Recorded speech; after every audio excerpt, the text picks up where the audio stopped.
Hey, what are y'all doing? Let me tell y'all what I'm doing today. We are wiring a desert rose in a bonsai form. So what we're going to be using today is wire. Of course, this is aluminum wire. They also make copper wire, and they make it in different sizes or gauges. This one right here is 1.0. It's aluminum again.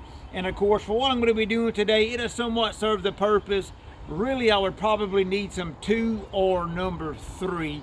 So what we're going to be doing today is we're going to be kind of shaping this one in. If y'all kind of get a little close up right here, I've actually went in and I trimmed it. What I'm trying to do is get a bigger canopy. If you kind of get into all the ends of the branches, you can see where I cut it. And on the end, we have at least 3 little branches that are coming back out. This one has 4. This one has multiple right here. So I'm going to try to get a really dense canopy. And of course, the denser your canopy, the more branches you have, ultimately the more flowers you're going to have. So as you can see, everything is more of a upright growth habit it has. We're going to try to use this wire, and we're going to try to gently bend the limbs out, and of course that'll give us a broader canopy also.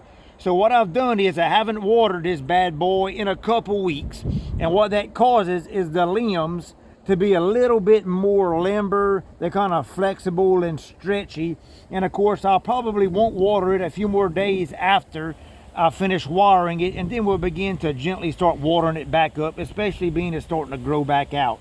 So what we could do is I'll probably just get a few branches grown. I'll probably leave this one straight up, you know, some of the bigger ones, and I'll try to bend out some of the smaller ones to get us a bigger spread on our canopy. So I think it's going to come out really good. And of course, as you wire them, it's a slow process. After you have them wired, it might take a year, even 2 years. Of course, these are smaller limbs, so it won't take quite as long. But again, it is a slow process to get it all in. So what we're going to do is we're going to measure with our wire about, and this is a good way to test what size gauge wire. So again, this is 1.0, of course that's in millimeters.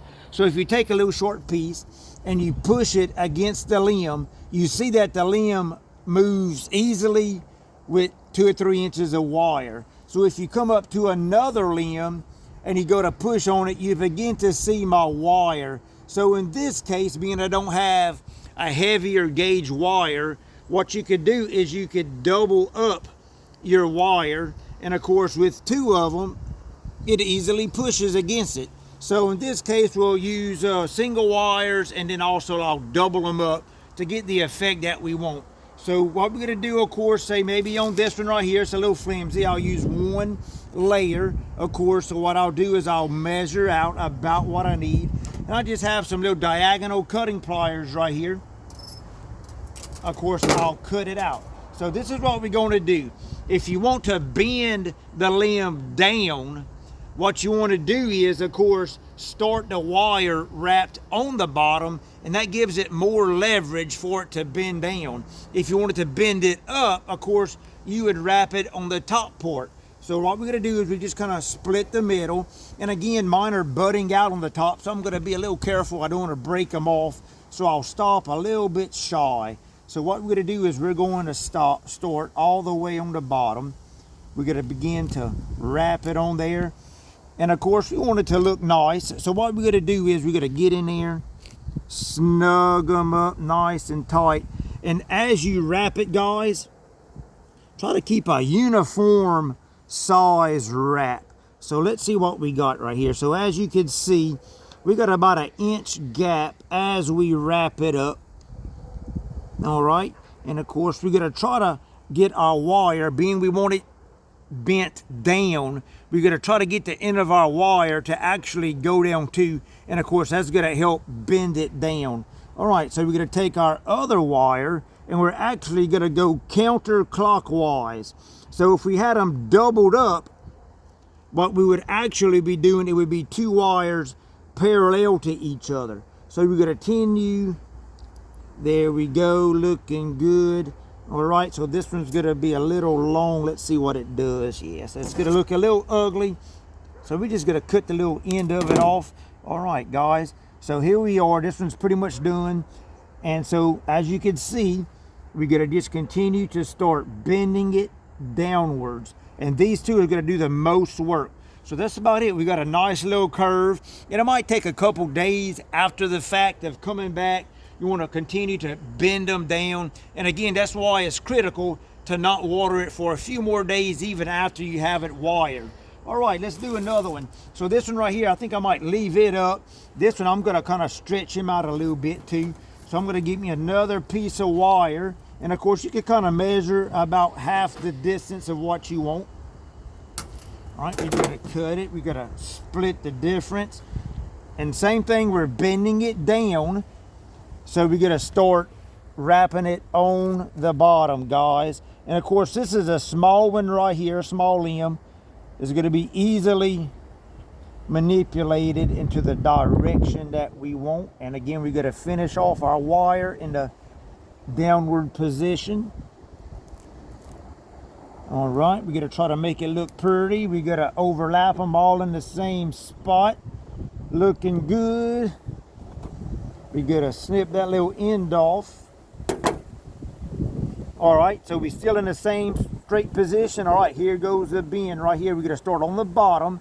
And of course, what helps out is being wrapped on the bottom. We can begin to manipulate it and easily bend it down. And of course, as you begin to put them all on there, then you can begin to look at it. You know, you can turn it, see what shapes you want. Of course, you could actually turn them sideways a little bit too. So we're probably going to keep this one straight up. Probably this little bitty one too. And we might just stretch out some of these outside ones right here. So I'm going to continue bending them out and shaping it. And I'm going to see y'all in a second. And we're going to show y'all guys the end result. Ta-da! All right, guys, we got it all wired up. Of course, I'll turn it. You know, most of the limbs are all symmetrical coming out the side. I left this one, it was in a good spot. So even the small ones in the middle, I decided to try to manipulate them to where it would all be symmetrical somewhat. And of course, this is a process. As I mentioned, it eventually takes a year or so once they all begin to get grown in this position. So that's about it. Probably in about a week or so, I'm going to water it. It'll begin to stiffen up. And of course, within that week, you can continue to manipulate them and twist them, kind of get them in the direction that you want. And here shortly, I'd say within a couple months, it's starting to warm up outside. This thing is going to be full of flowers. We can begin to have a nice big canopy.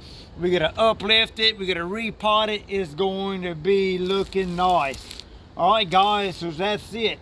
Y'all give me a like, a subscribe, and y'all remember, here at Indoor Outdoor and More, we like a fat Codex. Y'all have a good day.